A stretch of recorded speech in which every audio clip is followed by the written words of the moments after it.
السلام عليكم ورحمة الله تعالى وبركاته. أهلا وسهلا بكم مشاهدينا الكرام. هات البيت كده يا باشمهندس محمد. طبعا كل يوم يعني قصة جديدة من بيت جديد. بيتك في غيطك. المشروع ده من ضمن المشاريع بيتك في غيطك، المشاريع القديمة معانا بقرية 17 أو قرية الخير والنماء. لو هتراجعوا الفيديوهات القديمة، القرية جاية معانا يا باشمهندس.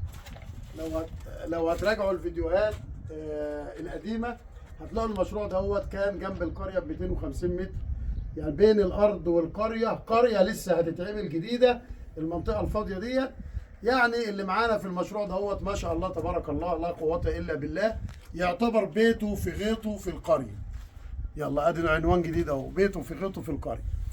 اللي هيسألني على في أماكن موجودة هنا، ممكن يبقى في أماكن بسيطة جدا لناس بسيطة جدا، ممكن لا تتعدى ال 10 15 فدان في ال 187 فدان معانا هنا في المكان ده. طب دول بيبيعوا ليه؟ بيبيعوا لان احنا بنطور الابار، وهو طبعا على قديمه عايز كده يعني الدنيا تمشكك بعضها كده من غير تطوير، فبالتالي بيبدأ يعني ناخد منه الارض ونديله في مكان تاني يقدر يتعايش فيه من الاماكن الجديدة اللي معانا، والمكان ده ممكن حد ياخد فيه، بس طبعا الاسعار بتختلف، ويبقى عارف ان هو هيجي هندق بير اعماق، لان المشاريع القديمة يعتبر لسه 50% لنا لحد دلوقتي ابار خباطات سطحيه، وال 50% التانيه احنا طورناها الابار اعماق.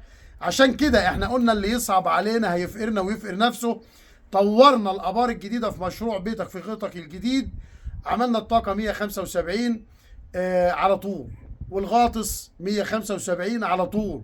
الابار القديمه اللي زي كده الغاطس كان 60 وكان 70، مما ادى الى يعني العمل يعني على القد شويه، هيحتاجوا للديزل، والديزل بيحتاج جاز، والجاز بيحتاج بنزينه، والبنزينه عايزه اللي يقف عليه ويحجز بالبراميل، والبرميل عايز اللي يحرسه، وممكن تروح في الاخر تلاقي الدور بتاعك راح والبرميل كمان راح، ونقعد نقول يا باشمهندس حسام يا برميلنا يا اللي راح. اخبارك ايه؟ حبيبي يا برميلي. هنعمل ايه بس؟ ربنا يبارك. هتعمل ايه بس يا عم احمد؟ الكلام بيجي مع بعض. ربنا يبارك فيك. المهندس حسام من الناس المحترمه جدا، الحاج احمد حلاوه من سوهاج من الناس المحترمه جدا، الباشمهندس حسين، الباشمهندس حسين ابو محمود، محمود حسين، الباشمهندس محمود حسين، ربنا يبارك فيك ويحفظك يا رب. من كتامه رحنا بلدهم وعملنا مؤتمر كبير، كان كبير قوي. الجماعه دول معينين معانا، تامر وابن من القاهره. هنشوف بقى رايهم برضو في الاخر. باشمهندس حسام ازيك؟ الحمد لله. الحمد لله. اخبارك ايه؟ طيب الحمد لله. شاهدتنا من زمان وقعدت يجي سنتين على ما جيت، ودلوقتي لقيتك جايب الحته الملاكه كده ومشغل التكييف استقريت خالص. الحمد لله. الاخبار ايه؟ طمنا كده. الحمد لله كويس والله. زرع برسيم؟ انا زارع كمثرى، تمام. وفي ان شاء الله في تجهيز البرسيم في الشتاء ان شاء الله. يعني عامل حسابك الارض طبعا شربت وزرعت غله وزرعت مش عارف ايه. زرعت كمون، والامور الحمد لله يعني. كمون ظبط معاك السنه دي؟ احنا هنبارك يعني ما تخافش. الحمد قولوا لله. بسم الله تبارك الله. تبارك الله. المحاصيل هنا، بمناسبه المحاصيل كنت عندي فكره، بس ان انا مهندس زراعي، تمام. وجيت لقيت شويه ملحوظات هنا، تمام كويس. على اساس الاستثمار الزراعي ينجح في الوادي الجديد. تمام. محتاجين تكاتف الدولة في بعض. الله. اولا انا ما لقيتش هنا اي دور للارشاد خالص. الارشاد الزراعي. الارشاد الزراعي. تمام. انا راجل جاي من وجه بحري، معتمد على الري الغمر، الماء موجود على طول باستمرار. فجأة لقيت نفسي في ارض صحراوية، شغل ابار، تنقيط، شبكات ري، محاصيل غير المحاصيل. فين دور الارشاد؟ فين دور الارشاد موجود؟ مش موجود دور ارشاد نهائيا، الا ان انا اسمع فلان زرع، فلان عامل زيه. تمام. محتاجين دور ارشاد. يقول لك ازرع ايه وما تزرعش ايه. وبرضو البرنامج السمادي ومصادر الاسمده والحاجات دي لازم تتوفر هنا، على اساس ان انا اروح مصدر موثوق منه، اجيب الادويه، اعرف ان الادويه دي طبعا مصدرها موثوق منه. الاسمده دي من مصدر موثوق منه. تمام. ما اعتمدش على ان انا بروح المحل الفلاني، السلام عليكم. وعليكم السلام، انا زارع كمون طيب الدنيا الدوائيه ولا يديك ازازتين يقول لك ده حاجه جديده آه، حلوه بس وش جربها. جميل. محتاج جربها بس وتعالى لي قول لي. حتى انا راجل، لو انا راجل فاهم أيوة. ومحتاج اسمده بعينها بروح بيديني. بس هي الاسمده دي فعلا اسمده من مظبوطة؟ مظبوطه. مم. هل هي فعلا المحصول دي ولا بتجيب؟ لا؟ لان انا بروح مثلا اسال على هيومك 4 5 6 7 8 10 اصناف، مين فيهم كويس؟ لازم اجرب. لازم تجرب بقى كله عشان لازم اجرب. انا بروح في بعض الاحيان بيجي في مواسم الحصاد. دي نقطه كمان، حته بيع المحصول لازم يتعمل هنا بورصه بتثبت فيها الاسعار، عشان انا راجل مزارع وراجل مستثمر هعرف هزرع امتى واحصد امتى وكام، كلفت كام وطلعت انتاج. ما عندك البنك بياخد والتجار بياخدوا زي بحري بكام. هنا الكمون بيجي في الموسم بتاعه شطارتك هنا كذا ده كذا ده كذا. في بعض المحاصيل برضو محتاجين يبقى في بورصه. ما هو كمان ده مش من ضمن الزراعات اللي هي عليها رقابه من الدوله. ما هوش قمح، ما هوش محصول استراتيجي. ما احنا كمساهم انا بقول مشكلتنا على اساس يعني عايز نظره من الدوله. أيوة.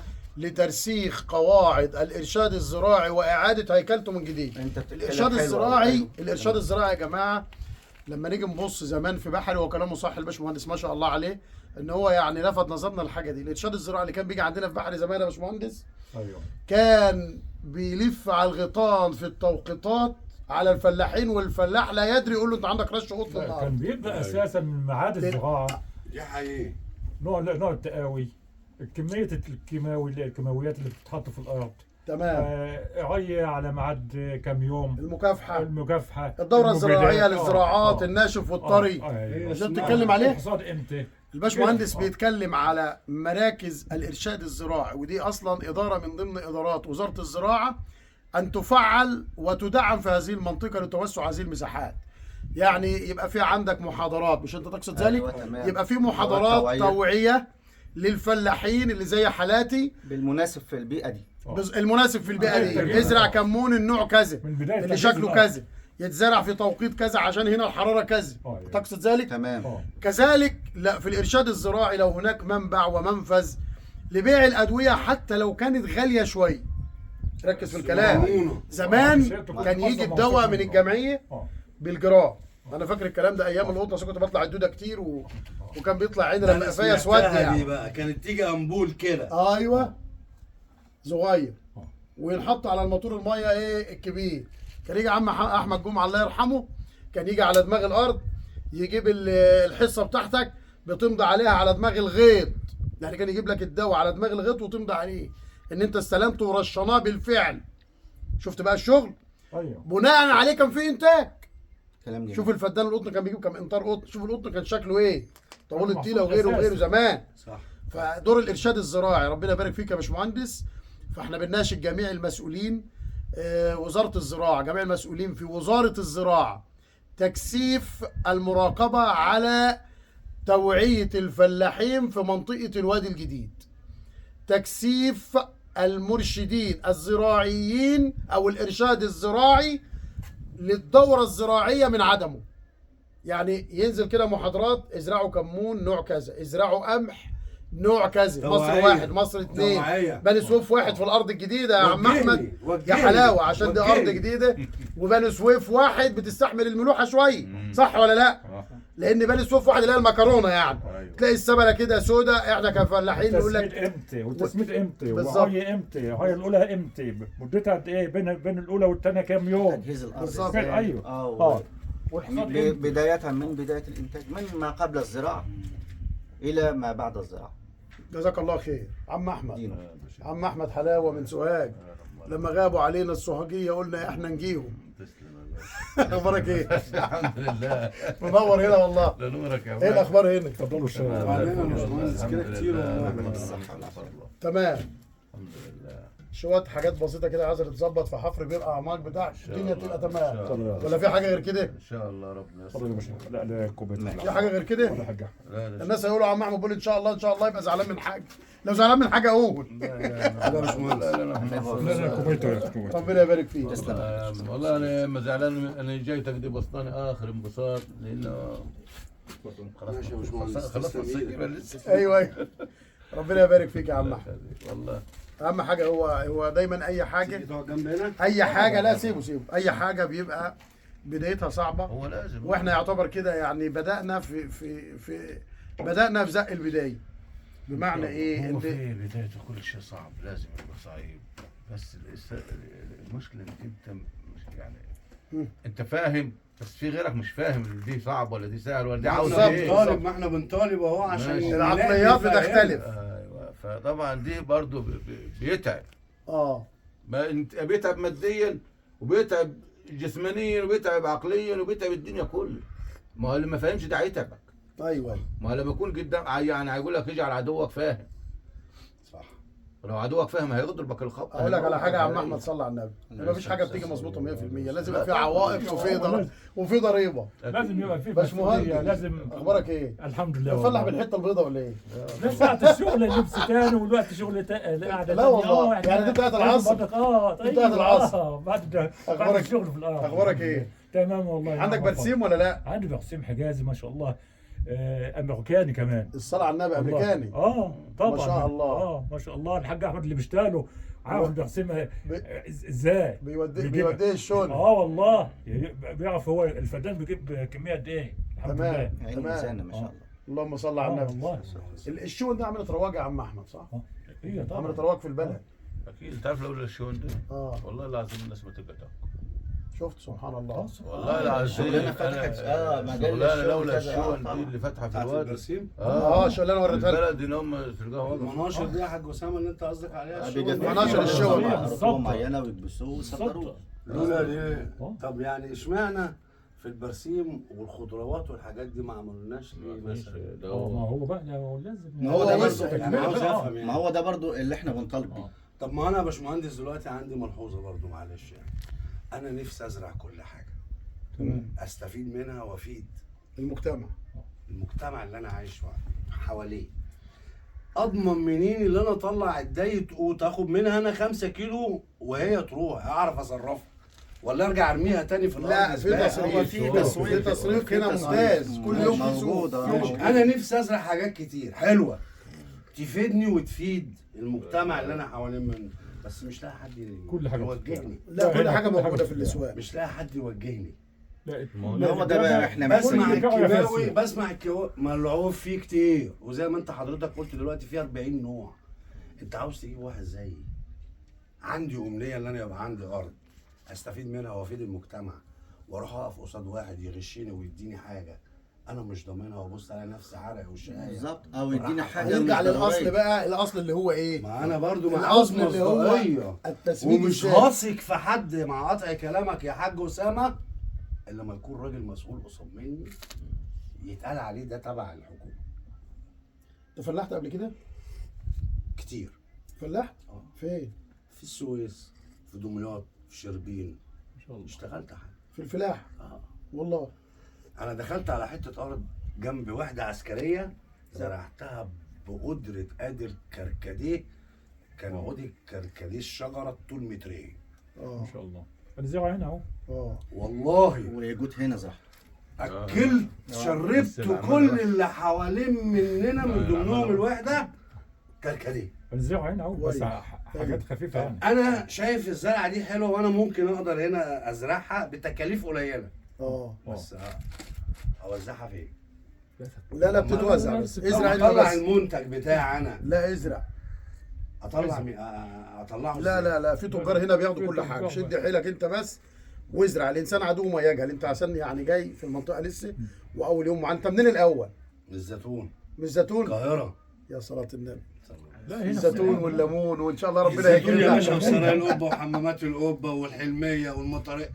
هتسيب الكلام ده وتشتغل في الفلاحه؟ انا فني لحمات معادن، يعني لو اي حد شاف الفيديو ده كده هقول لك ايه؟ هقول لك الوش ده معروف عند تلتين المصريين. تمام. بس ليه بقى معادن انهي نوع؟ انا فني لحمات معادن، لحمات معادن. كل ما هو خلقه البني ادم انا اعيد تخليقه تاني. ما شاء الله ما شاء الله. واديني ببعد خالص عن مجال صناعتي وجاي للحته اللي هي بقى نابعه جوه مني، حاببها انا حابب اللي انا ازرع. هو مكانها دي. انا هو مكانها حاببها هنا يا في الوادي. باشمهندس، مكانها في حاببها. الوادي الجديد. ورغم كذلك لما تابعت الحاج اسامه من 11 12 سنه، ايوه ده انت قديم قوي. 11 12 انت جبت سنه، قوي على ما لحقت معانا. وجيت مره حبيتنا فيك والله يا حاج، ملهاش حل. حبيتنا فيك والله. ربنا يبارك فيك، ده شرف لينا والله. أنا الأوان أهو اللي إن شاء الله بإذن الله هنبقى مشتركين مع الحاج اسامه. توكل ده على الله. شرف لينا والله. كل 15 فدان دول. شرف لينا والله. قاعدين اهو. اقول لك ايه، في وخمسه هم. برضه يا شيخ كده جبتني في الحته الغلط يا حاج اسامه. ليه يا عم؟ واد الطوبه هو والله وتبني بيه. على الطبيعه. بس أنا والله عاوز- ما يرضى ولا واحد فيهم يسيب الارض. بس أنا عاوز- ده يسيب الارض دي، طب نكتب عداوه واحنا قاعدين. الكوبيت عايز. هيسيب الارض اللي جنب القريه خلي دي. بالك الكوبيت ده ايه؟ تاني سنه. أيوه تاني سنه ما بقالوش سنين ولا حاجه. إن شاء دي تاني الله سنة. ربنا هيرزقك. بس احنا عاوزين نقول حاجه برضه يا اخوانا، للامانه للامانه للامانه للامانه. الأرض هنا خصوصا. عشان ما تبقاش الدنيا حلوه قوي والناس لا لا، تفكر بنذكر لا يا الايجابيات باشا. والايجابيات ان والسلبيات. الموضوع أنا سهل. جاي هنا ايوه اسمعني بقى، عامل حسابي هنسمع الباشمهندس. انت جاي انا جيت، انا جاي اقابلك. تسمع أنت بقى عندك من- التجربة. تسمع من اللي قبلك بقى. كلام انت قول يا جاي باشمهندس. وانا جيت. ايوه كلام محترم. انت لسه جاي، انا جيت خلاص. صح يا اخوانا الزراعه هنا مش سهله، بالظبط. ايوه مش سهله. اللي يجي يقول لك ده احنا هنزرع وهنعمل، لا الكلام ده مش بالسهوله قوي كده. ماشي. الارض على قد ما بتديها تد- تديك. زي محمود ما قال على النهارده. ما بتضحكش بس عليها. انا عاوز اقول أيوة. حاجه بقى عشان خاطر أيوة. ايه، انت هتديها قد ايه، بالظبط. لان اصبحت كل حاجه بقت غاليه، طبعا فالحاجه لازم تتحط في مكانها. في الوقت ما اللي احطش احنا حاجه فيه ده، ملهاش لازمه. أنا قلت لك فلوس إيه؟ اترمت. مش قلت لك الخمسه مبدئيه نزرع منهم ثلاثه، حط مصاريف الخمسه في الثلاثه. حصل. انا قعدت مع واحد النهارده في عين التنين، اتفاجئت ان بيحط للفدان 6 نقل جامبو للفدان الواحد، بيجيب 2 طن و2 طن ونص برسيم. واحد تاني بيحط 8 بيجيب ازيد 3 طن الا ربع. وصلتك يا باشمهندس؟ في القطعه دلوقتي 6 جنب.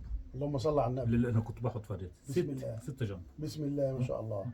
لا ما هو- حط تلاقي ايوه ما هو لازم زي ما لازم- الباشمهندس بيقول. لازم أعمل كل مش حاجة. بوسع الارض، انت خدت ارض واسعه جميل، حاجه جميله واصل ثابت، اركن نصها وازرع في النص. ليه بقى؟ لعده اهداف. اول حاجه الارض وهي جديده بتبقى يعني عايزه ميه بطريقه غير عاديه. على ما تضم معاك الارض وتلم معاك بتبقى عايزه زراعات عشان تعمل الياف وتعمل عشان تبقى شرقان. القصه اللي فيها الجدر أرض فقيرة. تشتغل ايوه فيها كائنات معاك حية. وتبقى هي المصنع مصر الدائم كده للنبات. مش موجودة. تمام؟ ناقصة. انجح في نص الارض ارجوك، اشتري اي مساحه انت عايزها، لان مش هتلاقي ارض بعد كده. ايوه حرفيا انا عارف انا بقول ايه. بس مش خد هتلاقي المساحة اللي ارض. انت عاوزها. وبعدين وسع بس انجح في نص الارض بس، عشان الميه تبقى في نص الارض بس. على ما الارض تشبع ميه يبقى انت ونص الارض لو توسطت بقى يجيب لك قد الارض كلها. ليه بقى؟ يعني ضيق تعرش. وصلتك؟ لما تضيق تعرف تعرش. لما توسع على نفسك هتبص تلاقي العمليه فتحت ايه؟ فتحت من يبقى كلام الباشمهندس رجعنا له. ونصيحه برضو اقطع كلامك، اتفضل. انا ما بشتريش ارض، انا بشتري ميه. بالظبط. الصحراء كل نقطه ميه فيها لها ثمن. تمام حافظت على نقطه الميه دي انا نجحت. تمام. يبقى انا بدايه الارض ازرعها غمر بتقنين معين، لازم تتساوى الارض بطريقه معينه، يتلزر مره اثنين، وكل ارض لها محصول. تمام. يبقى نرجع تاني لدور برضو الارشاد ارشاد الزراعي، الزراعه. يضمن لي التقاوي. تمام. معلش النهارده انا هزرع برسيم، كلام اروح محترم. للجاري يقول لي ده برسيم الأمريكي كويس، الأحسن. ده مش عارف الأسطورة ايه الأحسن. احسن، ده حجازي السعودي، ده حجازي مصري، ده مش عارف اسمع كلام مين. طيب انا احط سوبر محبب ولا سوبر ناعم ولا كبريت ولا نحط ايه وما نحطش ايه، ولا وتحط نحط سماد بلدي وتحط امتى ولا ما كمان؟ تحطش. آه. طيب مين اللي يدلني وابقى ماشي وراه ومغمض؟ الصوبة ما اللي هو ذو علم ذو خبره، خلي بالك. ذو علم وذو ما خبره. بيضيفش يبقى نيجي لدور الارشاد بس في الزراعي. نقطه يا باشمهندس معلش اتفضل، انا برضه. مع حضرتك. تمام. خلي بالك. انت حضرتك برضو ليك دور بناء في المكان اللي انت فيه. كل واحد لازم يبقى ليه بصمه في مكانه او في مجاله. ايوه صح.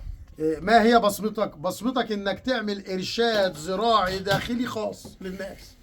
انا يا جماعه حللت الارض دي، لقيت الارض دي عايزه جبس زراعي، يلا نجيب تريل الجبس ونقسمها على بعض، عشان الجبس 1 2 3 4 بيكسر كذا ويعمل كذا ويخلي كذا. الملوحة دور حضرتك يا باشمهندس انك تعمل لنا صفحه. تمام. لو انت يعني ده مقترحات كده، صفحة المهندس الإرشادي الخاص كده، كله هيشترك فيها، وما أكثر الصفحات في الوادي. تبدأ تنزل لنا منشورات، فاهمني؟ يبقى احنا النهارده احنا بنناشد وبننادي، وشيء جميل وحلم حلو، ولكن احنا برضو على ما الحلم ده يتحقق احنا نشتغل، فاهمني؟ نطلع الطاقة بتاعتنا والعلم اللي اتعلمناه والتجارب يعني اللي احنا خضناها قبل كده في المكان وفي الشغل.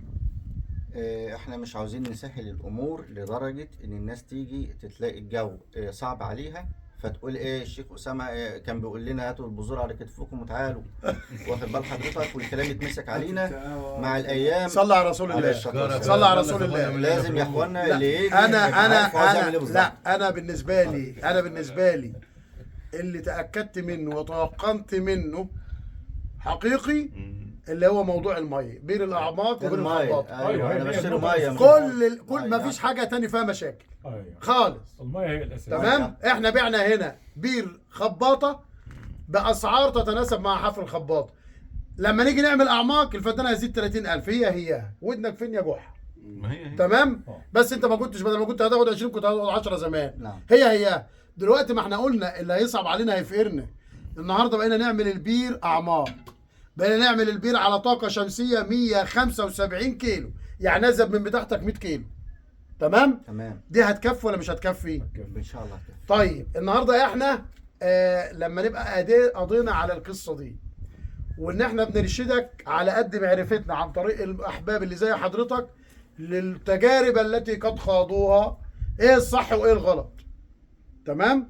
يبقى انت النهارده كده يعتبر مش ناقصك حاجه، ما بنقولش الدنيا ورده ولا حاجه، لا احنا قلنا قبل كده فعلا هات شكارتك على كتفك، وفعلا الكلام ده موجود، وناس كلت وشربت، وناس كلت وشربت واتكرعت وباعت وكسبت وما دفعوش حق الدوله.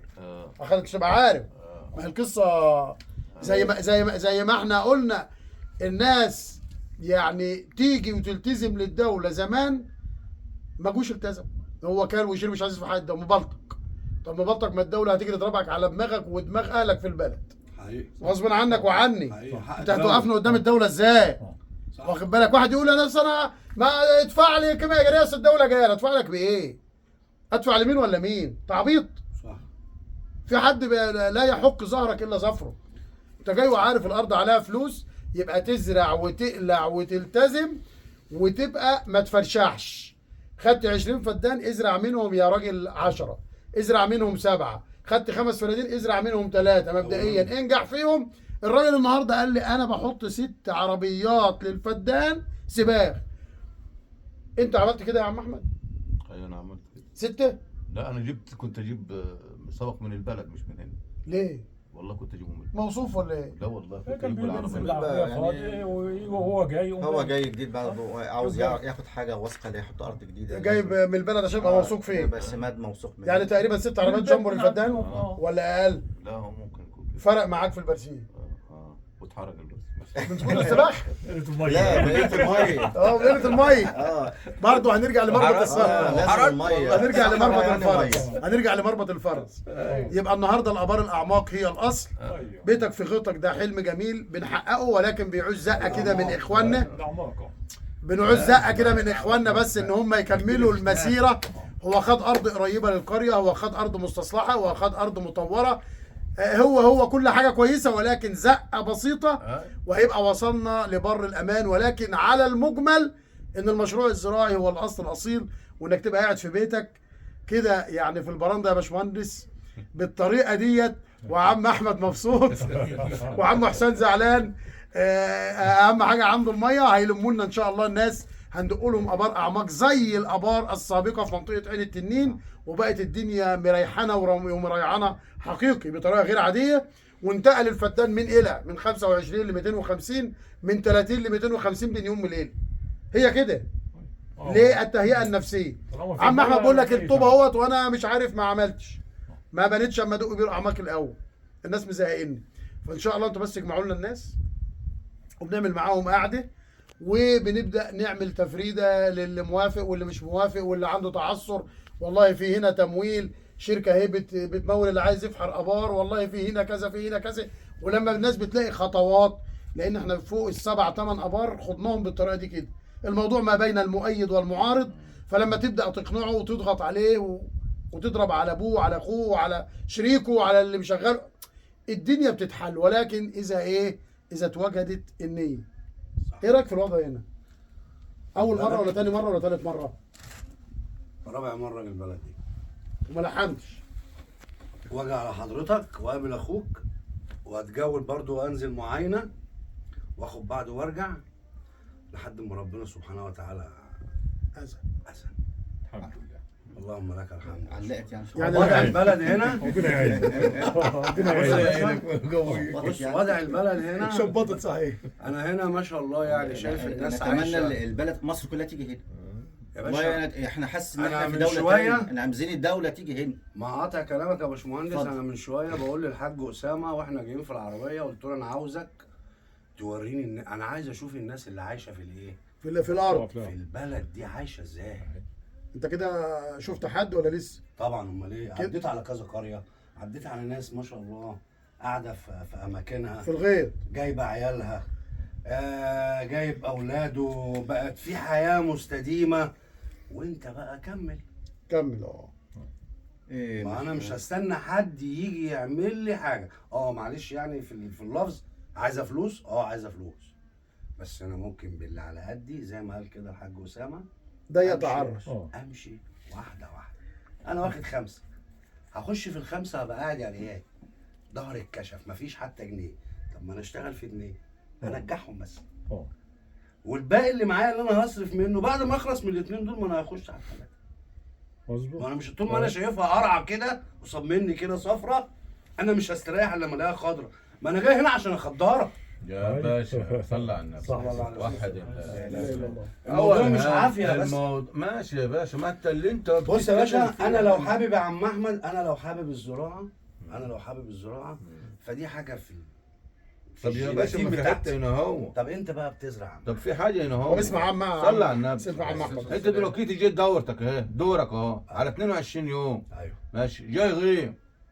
تمام، ما احنا اللي عنعنه منه دي ده. الابار الصغيره. تمام. ايوه دي الابار الصغيره. وجيت تاني. دورك غيم، انت أيوة. تعرف تقعد دورك طب كام؟ ما 44 يوم لغايه زرعك ده ما ينشأ. تصلي على النبي. عليه السلام. انا قلت لحضرتك ايه دلوقتي قبل ما اتكلم، ايوه. انا مع الحاج اسامه متابعه على التليفون من 12 سنه، كانت لسه شعره ما بيضاش شويه. ده ما كانش حلو كده. ماشي. تمام. جيت مره واثنين وثلاثه واربعه، انا اللي مش في كورة. مؤشر التحول باين في البلد. طبعا في البلد طبعا يا باين. باشا، انا شايف خضره الله اكبر. انا ماليش دعوه واحد زارع شجره دل وواحد تاني زارع نخله ولا زارع ليمونه.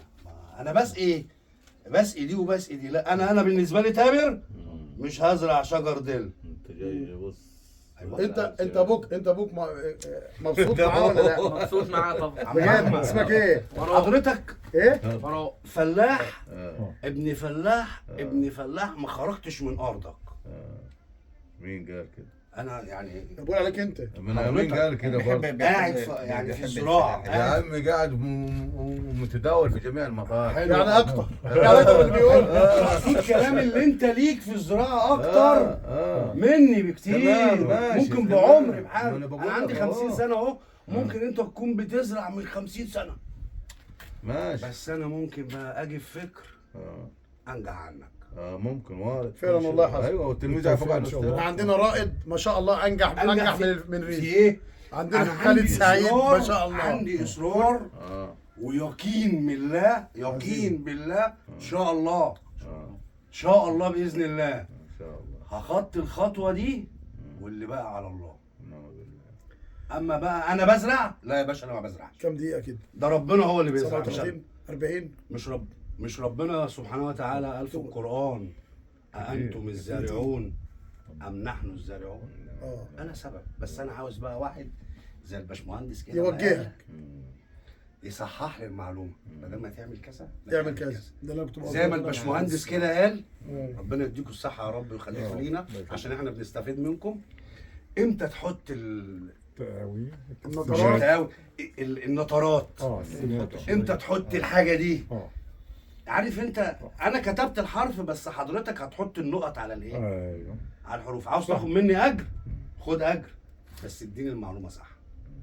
عايز تاخد مني اجر خد اجر، بس اديني المعلومه صح. بيتك في غيطك على ارض الواقع، الحجز في الابار الاعماق مش الابار الصغيره زي بتاعت عم احمد. ان شاء الله هنطورها لهم برضه، هيبقوا مبسوطين باذن الله، ينبسطوا. الابار الاعماق، الطاقه الشمسيه ال 175. الاتصال على رقم انا شخصيا 0100879 1285. لو انت داخل او خارج مصر زي المهندس المحترم ده، اقول لك استلم 20 فدان جنب القريه. زمانه كان خايف ان هو يجي ما يلاقيش الارض. لقيت الارض لا لقيت الارض وزرعنا والحمد لله، وأكلنا منها عيش الحمد لله. واكلنا منها عيش. عايز تحجز خارج او داخل مصر على 0100879 1285. بيتك في غيطك، مشروع جميل، حلم جميل. هتقعد في بيتك زي كده، هيبقى ارضك قدام منك، وديت ان شاء الله حلم كل واحد. ودي خطة الدولة ان شاء الله هتساعدنا في انشاء الارشاد الزراعي، وهننادي بذلك. وممكن انا اخليك برضه يا باشمهندس تكلمهم في قناة مصر الزراعية تفرد الموضوع ده مع الاستاذ سامح عبد الهادي. تحت امرك يا شيخ. عدهم رقم حضرتك ونصك معاك، تكلمهم وتعرض الموضوع ده. مصر الزراعيه كل يوم او برنامج الزراعه كل يوم مع الاستاذ سامح عبد الهادي، هيناقش معاك القصه دي وهيجيب لك حد على التليفون. طب ما انت يا حاج اسامه طلعت كذا مره على القناه دي، ما قلتش ليه؟ زي يعني انا راحوا في غرب المنيا عملوا مركز بحوث وعملوا اللي عملوه، طب هنا ما تعملش ليه هنا كده؟ ما احنا عاوزين ننهض بمصر كزراعه. ماشي، لازم الاول العلم ثم العلم ثم العلم يا باشا. انا سمعت في غرب المنيا اتعمل مركز بحوث للزراعه عشان يفيد الناس هناك. طب هنا فين؟ الارض هنا بسم الله ما شاء الله، وفي ناس هاجمه يا باشمهندس. الارض هنا في ناس كتير تزرع حلو قوي. الارض هنا احسن من، مش عاوز اقول لك احسن في ناس من كتير قوي هاجمه تكاتف من كل هاجمه بطريقه رهيبه. عايزين تكاتف. الارض هنا جميله، كلمات المهندس حسام. ارض هنا جميله بتزرع كل حاجه احسن من مناطق كتيره، وعايزين تكاتف من جميع الهيئات. حاجه جميله جدا. يا رب نكون فدناكم النهارده، والسلام عليكم ورحمه الله تعالى وبركاته.